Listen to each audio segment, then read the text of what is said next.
दिनै बड'लेण्ड मुंख्लं सान हिसाबै 39थि बोसोर बेयाव आगान होबाय। बेखौ उदालगुरि जिल्ला दुलाराय बर' फरायसा आफादाबो गाजा गोमजायै बे मुंख्लं सानखौ अबजारभेसन खालामदों। आरो मानो होनब्ला बेखौ दुलाराय बर' फरायसा आफादल' नङा, दुलाराय बर' माहारिनि थाखाय आलादा रायजो सोरजिनायाव गिबिसिन मुंख्लं जानाय मुंख्लं सुजित नार्जारी बिथांनि गोसोखांथियाव आरो लोगोसेयैनो आलादा रायजोनि मोनसे मुंख्लं जाग्रोनाय सान हिसाबै बेखौ बड'लेण्ड मुंख्लं सान हिसाबै बुहुमनां गासैबो जायगायाव दुलाराय बर' माहारिया बे सानखौ फालिदों आरो फालिलांबायबो थानांगोन। मानो होनब्ला बे सुजित नार्जारी बिथांनि मुंख्लं जानाय साना बर' माहारिनि थाखाय जोंनि गिदिरथार थुलुंगाखां। मानो होनब्ला बड'फा उपेन्द्रनाथ ब्रह्मआ जेब्ला आलादा रायजोनि थाखाय सोमावसारनायनि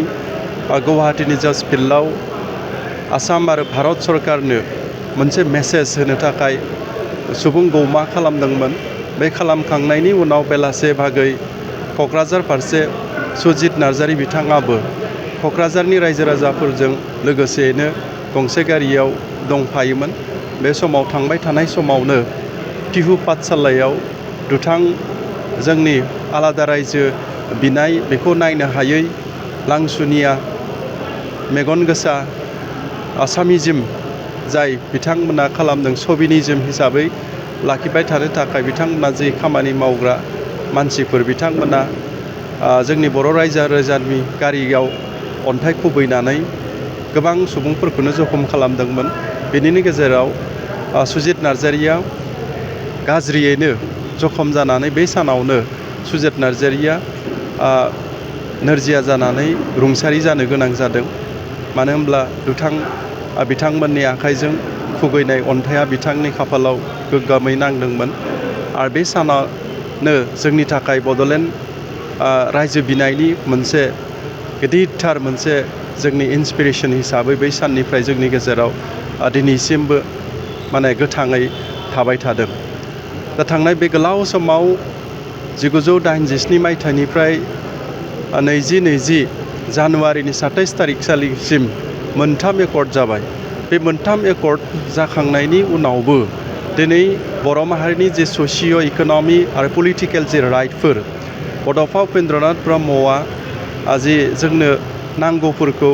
भारत सरकारनिफ्राय बिख'नानै मोनबोनाय जि दफाफोर बे दफाफोरा बिख'नो नागिरनाय दफाफोर बे दफाफोरा दिनैसिमबो सुफुं जाजोबाखै। आरो थांनाय 2020नि 27 जानुवारियाव जेखिनि एबसु UBPO NDFB मोनब्रै फेक्सनजों आसाम सरकार भारत सरकारजों गोरोबलायनानै जे मेम'रेन्डाम अफ सेटेलमेन्ट बेयावहाय जि क्लजफोर दङमोन बै क्लजफोराबो दिनैसिमबो जाफुङाखै। दा बेखाय जों दिनै दुलाराय बर' फरायसा आफादा दिनै मुंख्लं साननि गेजेरजों आरो बेखौनो जोङो बे मुंख्लं सानाव आलादा रायजो बिनायनि जि मोनसे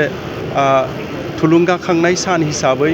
आरो बेखौ अरायबो फैबाय थानाय जेनेरेसनाबो पिरियाबो गोसोखांबाय थानांगोन बेखौ हिसाबै जों दिनै दुलाराय बर' माहारिया मोनफ्रोमबो जायगायाव मोनफ्रोम दख'रायाव मोनफ्रोमबो जिल्लायाव फालिदों।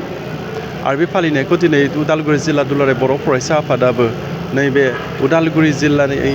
टाउननि बिखायाव थानाय बिष्णु राभा ख्रिस्टि संघनि नयंआव दिनै फालिदों। आरो बिनि गेजेरजोंनो दिनैनि साननि बे गेदेरथार सानाव गोसोखांथाव सानाव गोथां मोनसे जोंनि जारिमिन बे सानाव दिनै उदालगुरि जिल्ला दुलाराय बर' फरायसा आफादा दिनै 100 जोंनि भलिन्टियार्सफोरा बड'लेण्ड मार्टियार्स माने डे अबजारभेसन बेनि कानेक्सनजोंनो ब्लाड डनेट खालामनो थाखाय जों दिनै रेडि जादों बा खालामदों। तेजपुर मेडिकेल कलेजनि डक्टर आरो बिथांमोननि ब्लाड बेंकनि जिखिनि बिबानगिरिफोर बिथांमोना फैनानै 100 जन बा 100 इउनिट ब्लाडखौ लांनो थाखाय बिथांमोना जों होनाय डनेट खालामनाय ब्लाडखौ लांनो थाखाय बिथांमोनाबो रेडि जादों। आरो बे गोजोनथाव दिनैबो जे दुलाराय बर' माहारिनि जोहोलाव जोंनि सुबुंफोरा बड'लेण्ड सोरजिनायाव फैबाय थानाय समाव जे जोंनि थैखौबो होनो थाखाय रेडि बे मोनसे दिनै मोनसे रोखा मोनसे सिना नुजादों मानो होनब्ला ब्लाड डनेशन केम्प इन कानेक्शन टु द बड'लेण्ड मार्टियार्स अबजारभेशन बेजोंनो दिनै उदालगुरि जिल्ला दुलाराय बर' फरायसा आफादा लादों आरो बे मेसेजखौनो बिनि थाखाय होनो थाखायनो बे ब्लाड डनेशनखौ लादों जे बुहुमनि मानसिफ्रा साननो हागौ दुलाराय बर' फरायसा आफादनि मावथिफ्रा दासिमबो जे माने दा समाव माने जोबोद माने गाहाय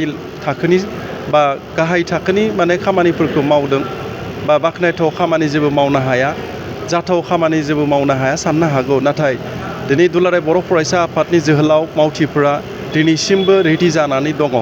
बर' माहारिनि थाखाय गावनि बिखानि थैखौ होनो थाखाय साखाफारा जानानै दङ बे मेसेजखौ होनो थाखायनो दिनै उदालगुरि जिल्ला दुलाराय बर' फरायसा आफादा दिनै 39थि बड'लेण्ड मार्टियार्स डे अबजारभेशन इन कानेक्शन बेखौ दिनै ब्लाड डनेशनखौ होनो थाखाय थिग खालामदों दा बियो गोग्गाथाव बाख्नायथाव बेनिखायनो आङो सासे दुलाराय बर' फरायसा आफादनि बिबानगिरि जानानै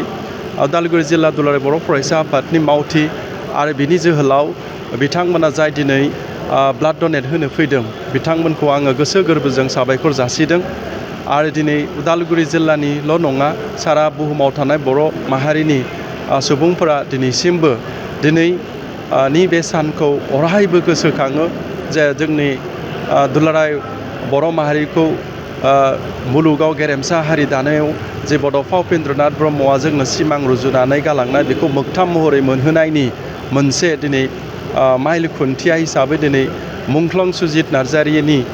मुंख्लं सान बा बड'लेण्ड मुंख्लं साना जोंनि थाखाय अरायसम गोसोखांथाव आरो गोसोखांबाय थानांगोन आरो सिबिबाय थानांगोन आरो बेखिनिखौ आं दिनै बर' रायजो राजानो फोरमायबाय।